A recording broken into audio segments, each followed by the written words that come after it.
Tá tudo bem com você? Tudo bom com você? Graças a Deus também.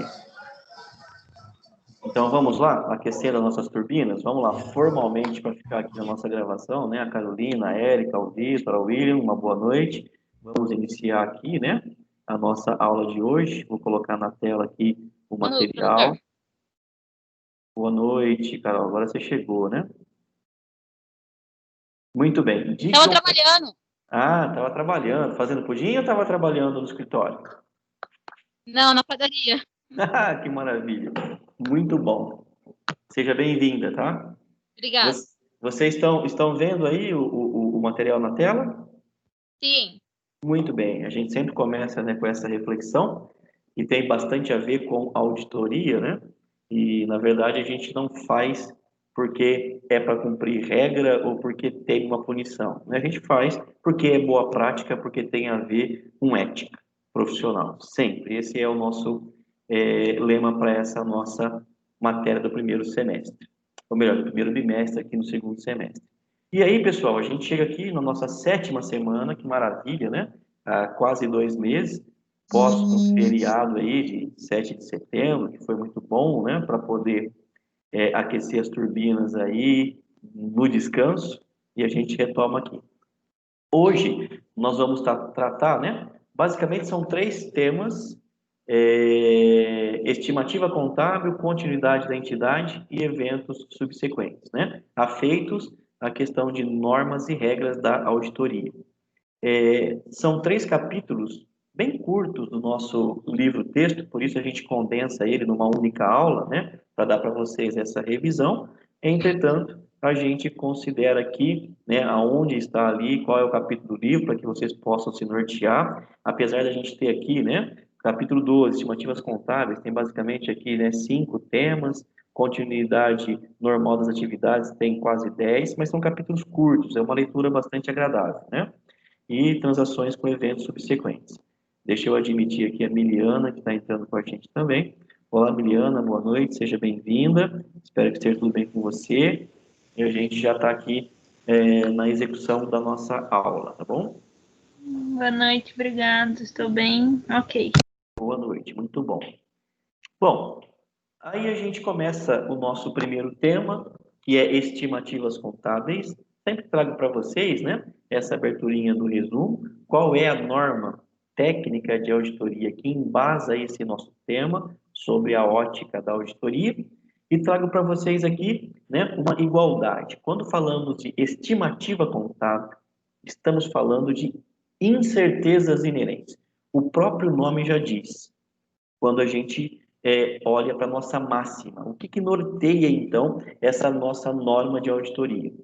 Bom, estimativa contábil, que é igual a incerteza inerente, tem a ver com aproximação de um valor monetário na ausência de um meio de mensuração precisa.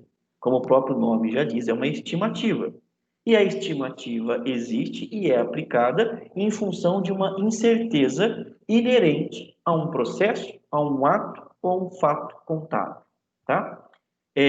Quando a gente resume aqui nesse conceito, nós vamos dar essa ideia que nas demonstrações financeiras, nas demonstrações contábeis, né, naturalmente vai haver incertezas inerentes aos negócios que aquela empresa exerce e que vão estar refletidos nas demonstrações contábeis, tá? Na medida em que existe essa incerteza, nós precisamos utilizar essa estimativa contábil para poder mensurar e avaliar um ativo ou um passivo, tá? Isso é natural. E aí, ao longo aqui da nossa apresentação, a gente vai trazer para vocês aqui alguns exemplos que já estão aqui já no nosso próximo slide. O importante, né, da definição, eu quero trazer para vocês aqui, tá meu mouse com a setinha na tela, nós definimos a estimativa contábil, tanto do ponto de vista de auditoria, quanto do ponto de vista até do executor, né, quem elabora a demonstração financeira, como sendo uma previsão, uma previsibilidade quanto ao valor de um item contábil, que envolve julgamento. Esse julgamento tem que ser baseado nas melhores evidências disponíveis, tá? Então, o conceito que move essa nossa norma tem a ver com previsão de um valor que você não tem como tê-lo preto no branco. Você precisa exercer julgamento com base num critério para poder ter o melhor valor disponível, né? E isso a gente dá o nome de estimativa. Normalmente, pois não? Alguém quer questionar alguma coisa? Acho que não, né? Normalmente, pessoal, eu não consigo ver a mão levantada, né? Até troquei a tela aqui agora, mas se alguém quiser fazer alguma abordagem, alguma interação, fique à vontade, tá? Pode dar um toque no microfone aí e a gente faz a interação aqui, tá? A gente traz aqui alguns exemplos das demonstrações financeiras e temas da contabilidade que tem naturalmente essa natureza e essa característica envolvendo estimativa contábil. Eu trago para vocês aqui três grandes, né, exemplos e ao lado, aqui do nosso lado direito, algumas contas específicas dentro da contabilidade. Mas vamos lá, né? Primeiro exemplo, nós estamos falando aqui de uma estimativa de perda com PCLD. O que é isso aqui? Nada mais é do que aquela provisão para perdas no recebimento de crédito. Ou seja, eu tenho lá uma conta de clientes a receber, eu fiz a minha venda a prazo e a contabilidade me exige que eu faça uma previsibilidade daquela minha carteira de quanto eu naturalmente não vou receber. Veja, então, que isso é uma estimativa, não é preto no branco. Como que eu faço a estimativa? Com base no meu cenário disponível. Eu posso, inclusive, como está dizendo aqui na definição, me basear no histórico passado, aquilo que já vinha ocorrendo, o histórico daquele setor, né? A minha experiência normal na execução das minhas atividades. Então, esses critérios ficam disponíveis para que a gente estime um valor. Outro ponto é estoques obsoletos. Segue o mesmo caminho. Como que eu consigo fazer uma provisão para perda de estoque em função de obsolescência? Também tem julgamento, são itens subjetivos, né? Não é ali cravado algo que você consegue valorizar com total assertividade. Isso tem a ver com estimativa. E a gente traz aqui também algumas provisões em caráter geral. Um exemplo muito simples, né, quando a gente fala de estimativa e falando de provisão. Por exemplo, contingências, né? Tá aqui, ó, tem até o símbolozinho da balança jurídica aqui, né? Tem a ver, talvez, com uma discussão trabalhista, com uma discussão tributária, com uma discussão no ambiente civil, né? No meio ambiente. Então, digamos que você sabe que está fazendo alguma operação que pode ter um risco tributário. Ora, não aconteceu, é um risco, mas a contabilidade, na melhor norma, na melhor prática, né, da norma, exige que você constitua uma provisão para aquela situação. Quando você tem lá uma trabalhista, né, e a Miliane sabe muito bem disso, né, Miliane?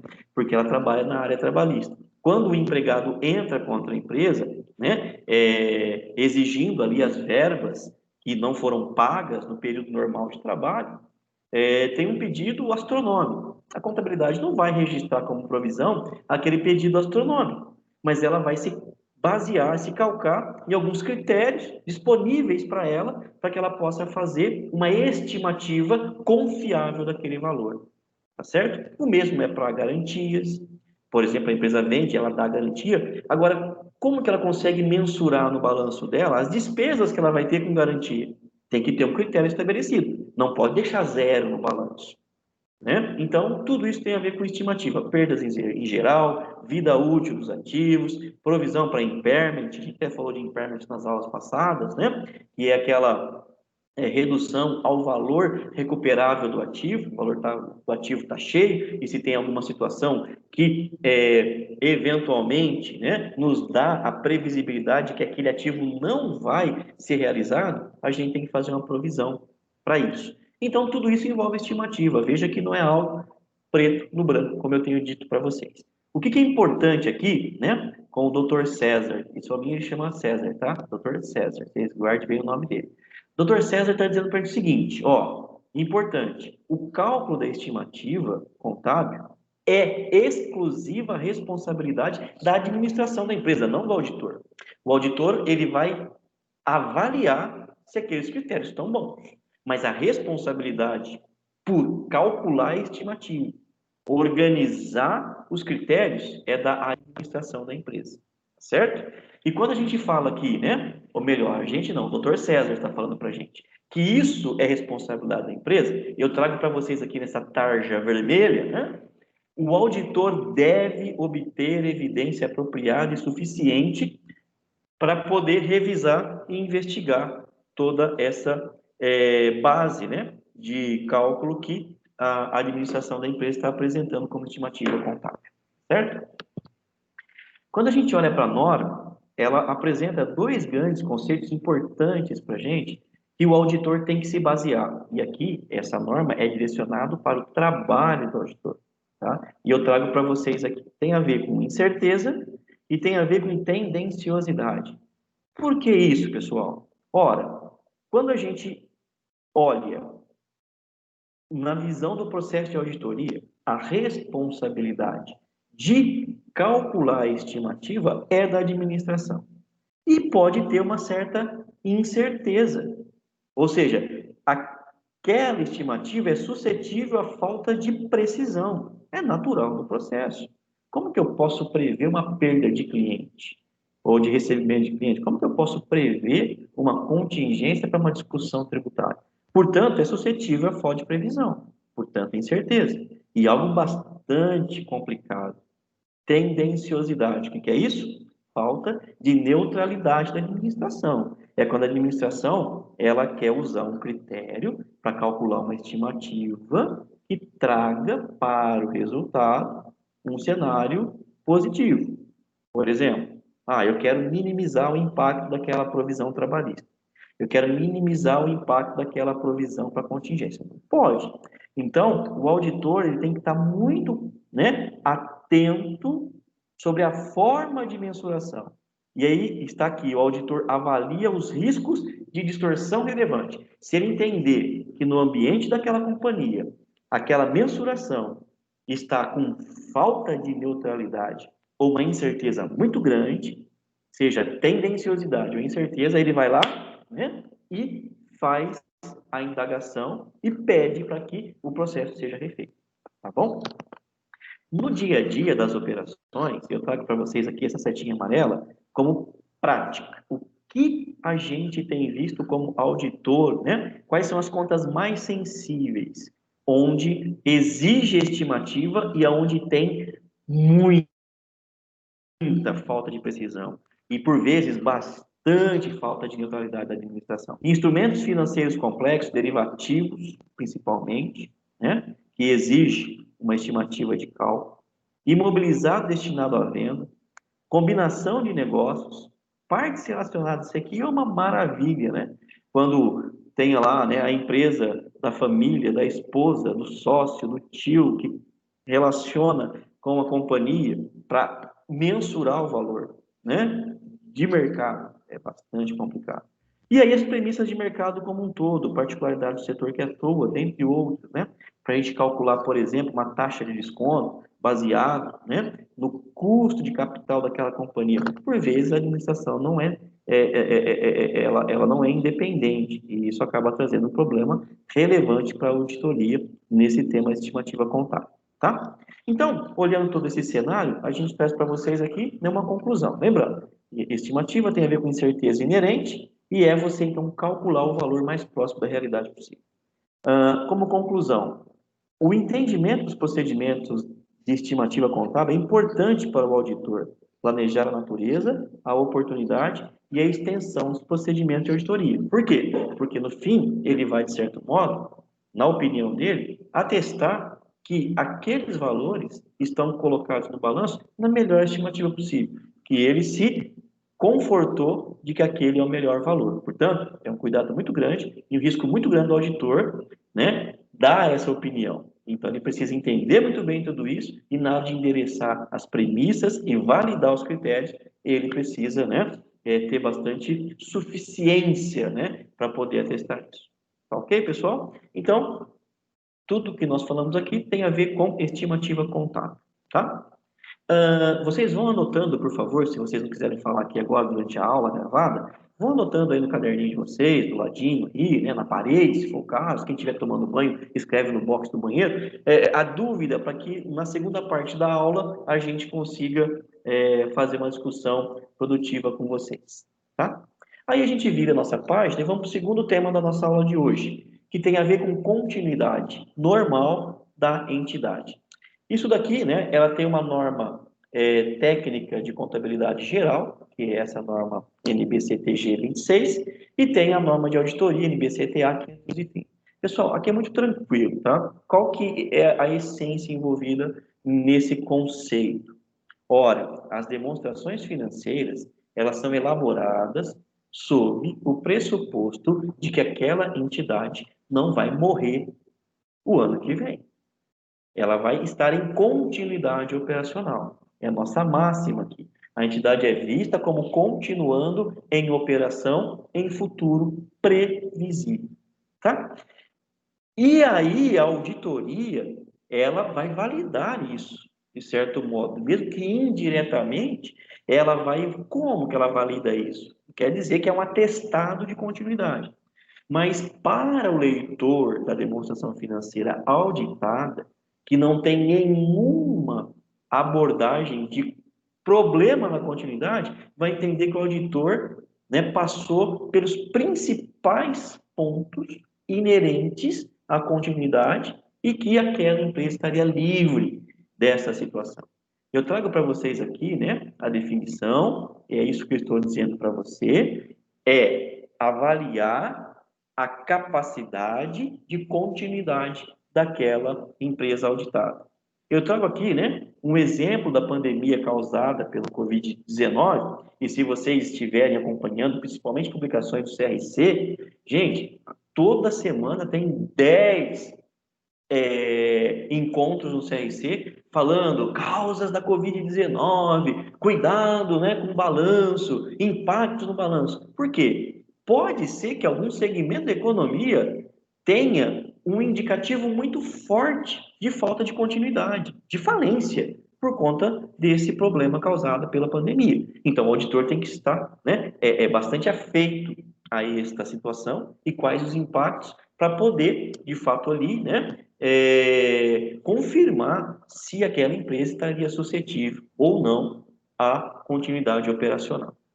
Nesse slide, né, nós mostramos para você qual é o trabalho do auditor. Aqui, né, NBCTA 500, trabalho do auditor. Ele tem que obter evidência e expressar uma conclusão. Como que ele obtém evidência? Né? Nós estamos falando aqui. Ora, ele vai obter evidência em função do trabalho que ele está executando, conhecendo o ambiente, a economia e conhecendo aquela empresa. E aí ele vai fazer as indagações, os trabalhos para poder obter essa evidência. E ele vai expressar uma conclusão. Ora, nas evidências colhidas, essa empresa não tem risco ou não apresenta risco de continuidade. Ou sim, ela apresenta. Isso aqui é importante quando a gente fala do trabalho do auditor, olha só, está aqui, ó, em azul e branco. Não cabe ao auditor garantir a continuidade operacional da entidade. Isso é trabalho da administração. Pois o auditor não pode prever eventos e condições futuras que venham causar uma descontinuidade. Entretanto, né, ou seja, mas o auditor deve estar atento, tá? E eu mudo o slide para mostrar para vocês. O auditor, na execução de procedimento de avaliação de risco, deve verificar se há eventos ou condições, indicadores, que possa levantar dúvida significativa quanto à capacidade de continuidade operacional da entidade, tá? Mas você pode perguntar, professor, como que é feito isso na prática? Eu trago para vocês aqui alguns exemplos tradicionais e que, no trabalho de auditoria, é levado muito a sério no ambiente financeiro, no ambiente operacional e algumas outras indicações que podem, né, trazer para o auditor evidências significativas de que aquela empresa tem problema de continuidade. Por exemplo, olhando para a parte financeira, passiva descoberta. Imagine que aquela empresa tem um patrimônio líquido negativo. Opa! Significa que ela está operando há vários exercícios no prejuízo. Concorda comigo que é um indicativo de falta de continuidade? Capital circulante líquido negativo. Ela não tem dinheiro para pagar as contas de curto prazo. Principais índices financeiros adversos. Índice de liquidez, rentabilidade. Empréstimos com prazo fixo, sem previsões realistas de renovação. Ou seja, o banco está lá. A hora que ela pagar essa dívida, o banco fala, não te empresto mais dinheiro. Entendeu? Então, no ambiente financeiro, esses indicadores, essas evidências, opa, acende um sinal amarelo e acende um sinal vermelho. Tá, do ponto de vista financeiro, pode ser que a empresa está indo bem, tem ali indicadores, mas olhe comigo, coluna do meio, ambiente operacional. Às vezes não é um reflexo financeiro. Por exemplo, perda de pessoal-chave da administração sem que haja substituição. O cara perdeu a cabeça pensante, a empresa perdeu a cabeça pensante, perdeu um CEO, perdeu um diretor importante. Não repôs esse diretor. Com aquela cabeça que se foi, também se foi a estratégia da companhia. Opa, isso pode ter problema. Não sei se vocês viram, no passado não muito longínquo aí, quando a gente teve uma troca, né, de liderança, né, ali com o pessoal do Uber. Veio até à tona, veio, né, teve várias matérias a respeito disso.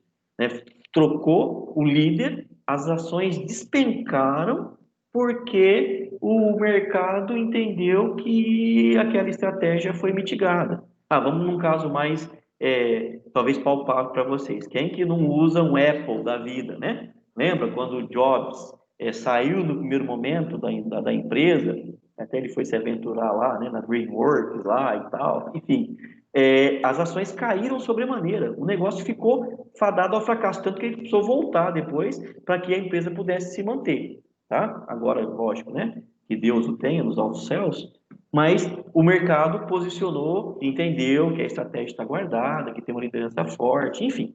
É só para que vocês entendam onde o auditor vai buscar as evidências. Por exemplo, dificuldade na manutenção de mão de obra especializada, falta de suprimentos importantes, matéria-prima, né? Vem do setor sucroalcooleiro. Qual que é a grande preocupação da auditoria? Poxa vida, essa usina tem cana. Ela tem cana disponível para moer e fabricar açúcar e etanol? Porque se ela tiver, vamos dizer assim, né, uma queda, né, uma falta de matéria-prima, não vai operar. E se ela não operar, não vai ter recurso financeiro. E como outras indicações, por exemplo, aqui, né, eu quero chamar a atenção para vocês nessas duas últimas. Se tem uma contingência de processos, né, seja tributário, seja processo administrativo ou trabalhista muito grande, é maior do que a capacidade dela.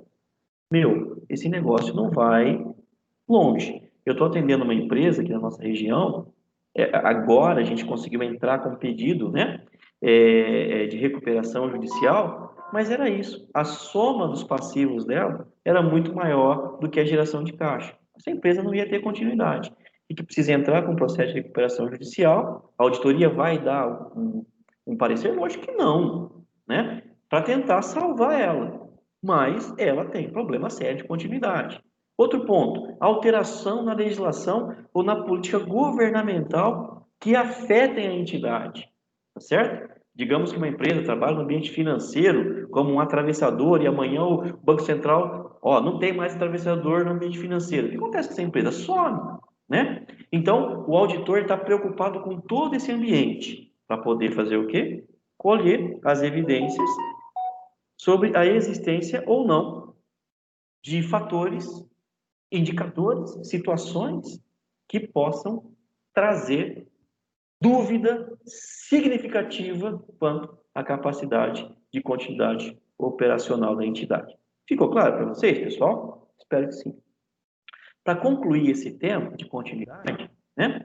Lembrando a nossa máxima, a empresa está operando, está viva, né? Ela não está lá na UTI.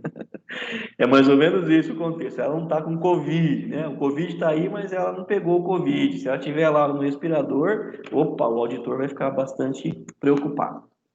Como conclusão, é assim: Se o auditor obter evidências de risco de continuidade normal, o que ele deve fazer?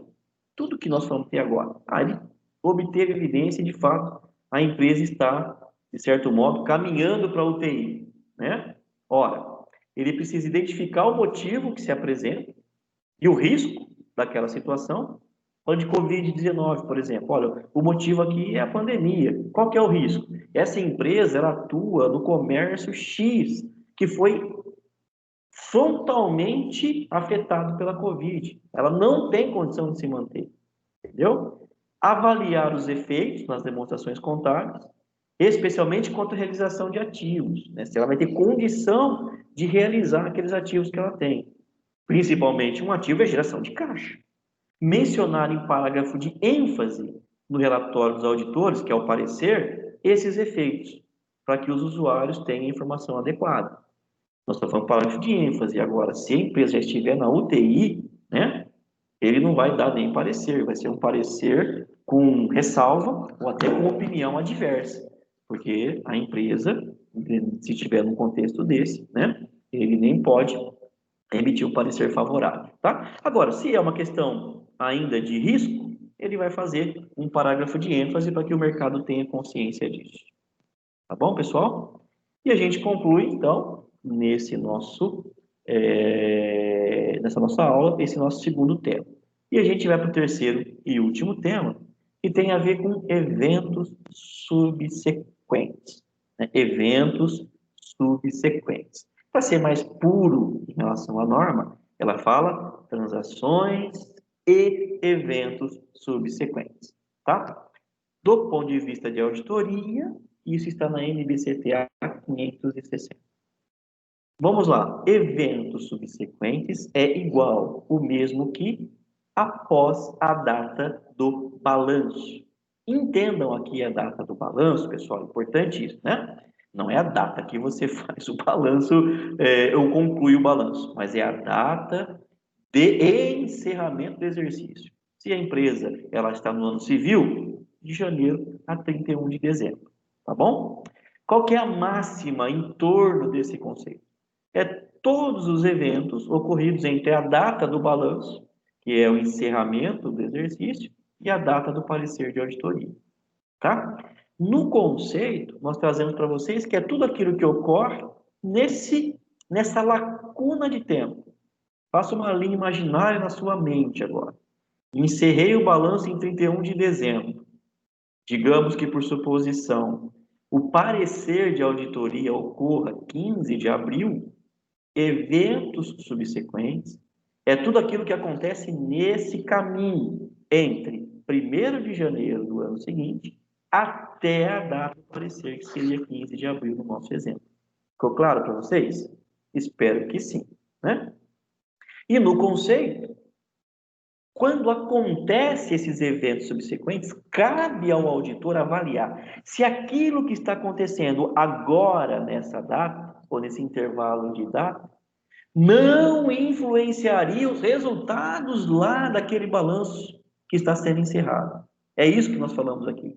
E aí o auditor precisa evidenciar. Se tiver que fazer algum ajuste, ele vai fazer.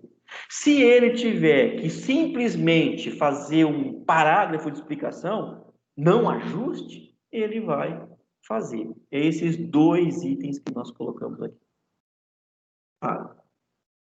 Nesse slide, a gente traz mais do mesmo, né? Para dizer para vocês, com alguns exemplos, que tipo de evento pode acontecer. Olha aqui, por exemplo. Nossa, é um exemplo por exemplo, né? Um pleonasmo maravilhoso. Perdas em contas a receber decorrente de falência do devedor. Saiu uma notícia no mercado, em março, que o principal cliente daquela companhia auditada fechou as portas. Meus queridos, o que acontece com aquele saldo que está no balanço 31 de dezembro? Vai receber? Ah, vai ser difícil. E aí o auditor tem que fazer o quê? Tem que baixar aquele contas a receber que está lá. Mas o evento que deu causa é agora, em março do ano seguinte. Não importa. O auditor tem que trabalhar essa situação. Por exemplo, um pagamento ou uma sentença judicial. Digamos que tenha no passivo, né, uma sentença de passivo. A empresa foi condenada, né? E ela já tem o valor ali daquela condenação. Se aquele valor da condenação em março é maior ou menor do que aquele que está registrado no balanço, 31 de dezembro, tem que ser ajustado. Essa é a ideia. E essa situação cabe ao auditor avaliar. Isso pode resultar no trabalho de auditoria, num parágrafo de ênfase no relatório dele. Pessoal, presta atenção, ele vai dizer no relatório. A situação aqui é complicada. Pode ser uma opinião com ressalva ou pode ser uma opinião adversa. Se vocês se lembrarem, no passado um pouquinho mais distante, lembra quando teve aquele trágico acidente, foi com a Gol, né? Do avião que foi, né? Enfim, né? Fazer o processo de aterrissagem lá em São Paulo, enfim. As ações viraram pó e aí teve uma série de eventos subsequentes necessários para poder informar os usuários da demonstração financeira. Tá? Essa é a ideia. E aqui a gente traça para vocês uma linha, né, do tempo só para dividir os conceitos. A gente tem em evento subsequente, guardem isso, pessoal, 3 momentos. É uma tríade, né? Essa é a regra da norma. 3 momentos. 3 momentos. E nós vamos aqui, né, apresentar para vocês e conceituá-los. Momento 1. Momento 1, ó, término do exercício social. Digamos que a empresa fecha anual, janeiro a dezembro, seria 31 de dezembro. Então, qual que é o conceito aqui no momento 1? É todos os eventos, os fatos ocorridos e conhecidos entre a data do término do exercício social, 31 de dezembro, por exemplo, e a data de emissão do relatório da auditoria, a data do parecer, naquele exemplo que eu dei para vocês. Digamos que fosse 15 de abril. Esse intervalo nós chamamos de período subsequente. Período subsequente. Data do término do exercício social até a data do parecer. Beleza? Vamos para o item 2, cujo marco é a emissão do relatório de auditoria, ou seja, a emissão do parecer. Veja que o marco 1 é o término do exercício social. O marco 2 é o relatório da auditoria, o parecer. Então, são eventos conhecidos depois do término do trabalho de campo, depois da data de emissão do relatório de auditoria, mas antes da divulgação das demonstrações, da publicação das demonstrações, certo? Isso não é o conceito de evento subsequente objetivo como nós estamos tratando pela norma. Ah, é um evento subsequente? É, porque é subsequente ao exercício. Mas tem um tratamento contábil e de auditoria diferente, porque ele só foi conhecido depois da emissão do relatório do auditor, mas antes de publicar a demonstração financeira, certo? E o marco 3 é a divulgação das demonstrações financeiras, ou seja, a publicação. O que nós temos aqui, então? Eventos que venham ao conhecimento após a divulgação das demonstrações financeiras, né? E aí, então, tem impacto. E nós vamos ver aqui cada um desses momentos, certo? O slide traz algumas informações para vocês aqui, né? Você pode depois aí fazer uma leitura mais apurada, mais preocupada com o conceito. Mas o que nós queremos deixar aqui como mensagem? Ó, naquele momento 1, que é o período subsequente, é entendido como a data do encerramento até a data da emissão do parecer, o auditor tem que estar preocupado em avaliar tudo o que está acontecendo, porque ele vai emitir o parecer dele. Então, qual que é a ideia? O auditor, ele tem que se preparar para emitir o relatório tão próximo quanto do término da auditoria, para que não fique uma lacuna, tá certo? E quando ele faz isso, antes de emitir o relatório, ele revisa os procedimentos com a administração, Ele vê se tem algum ato societário que foi realizado ali na Bacia das Almas. Ele pede para a administração cartas formais de que nenhum evento conhecido, e é importante, relevante, guardem isso, relevante, né? Ah, faliu, não vimos um exemplo, faliu o cliente. Mas qual que é o cliente? Ah, devia para ele R$ 100. Aí não, né, gente? Aí não, né? Tem que ser relevante, que traga uma mudança no aspecto da contabilidade, né? E no aspecto dos saldos contábeis, tá certo? Então, a máxima nesse primeiro momento é isso. O auditor tem que se preocupar para emitir o trabalho, o relatório, tão próximo da conclusão do trabalho para evitar uma lacuna. No momento 2, lembra? O momento 2 o auditor já emitiu o relatório, ou seja, esse evento ocorreu entre a data de emissão do relatório e a divulgação das demonstrações financeiras. Ele já tinha terminado, emitiu o relatório, só que a demonstração contábil não tinha ido para o mercado ainda. Olha só, o auditor não é responsável pela execução de procedimento ou indagação sobre demonstração contábil após a sua opinião. Essa responsabilidade é da administração. Entretanto, se a administração toma conhecimento, ela tem, pela regra, obrigação de notificar o auditor, certo? Embora o auditor tenha concluído o trabalho, se alguma coisa aconteceu, não é mais responsabilidade do auditor, mas a administração precisa notificar o auditor, tá certo? E se aconteceu alguma coisa depois da demonstração contábil, divulgada ou publicada? De novo, do mesmo modo, o auditor não tem responsabilidade de fazer nenhuma indagação, porque já foi até publicado o balanço. Mas, se o auditor tomar conhecimento, ou se a empresa, né, a administração, trazer isso ao conhecimento, tem alguns desfechos. A administração fica obrigada, se for o caso, a republicar o balanço. E se ela não o fizer e o auditor saber, o auditor precisa notificar o mercado de que aquele balanço tem problema por conta do fato que lhe veio ao conhecimento. Aí você pode perguntar assim, mas e se a empresa der uma de, sei lá, né?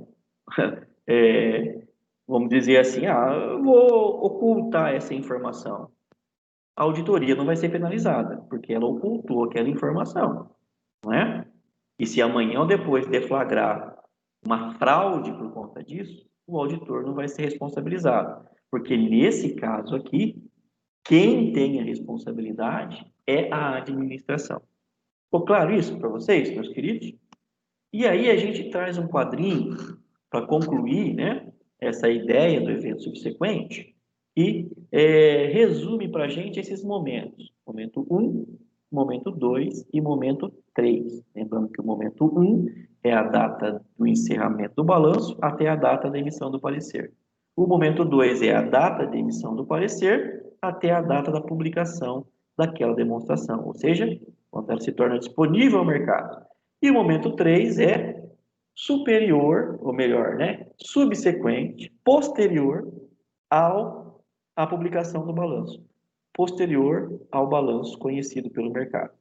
Então, vamos lá, primeira linha. O auditor tem responsabilidade em indagar por eventos subsequentes, em buscar as evidências? Nesse primeiro quadrante, sim, porque até ele emitir o relatório, ele é responsável. E depois? Depois ele não tem responsabilidade.